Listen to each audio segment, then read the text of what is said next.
ქართული ოცნების შემაჯამებელი აქცია თავისუფლების მოედანზე კოალიციის ლიდერებმა და მხარდამჭერებმა წინასაარჩევნო კამპანია მასშტაბური მანიფესტაციით დაასრულეს. მსვლელობების სხვადასხვა უბნებიდან და საკონცერტო ნომრები. კოალიციის აქცია დაახლოებით 2 საათი გაგრძელდა. შეკრებილ მხარდამჭერებს ბიძინაევანიშვილმა სიტყვით მიმართა და ერთიანობისკენ და არჩევნებზე მისვლისკენ კიდევ ერთხელ მოუწოდა. არავინ დაის ქუთაისში დაიდგა საქართველოში დღე, როცა ხალხი ირჩევს ხელისუფლებას.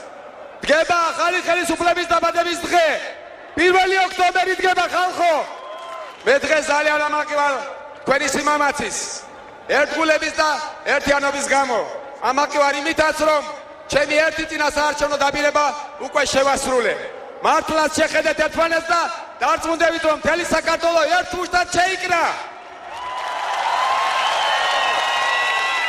ისე როგორც დაკვირდით 27 მაისს, დაკვირდით აქ თბილისში.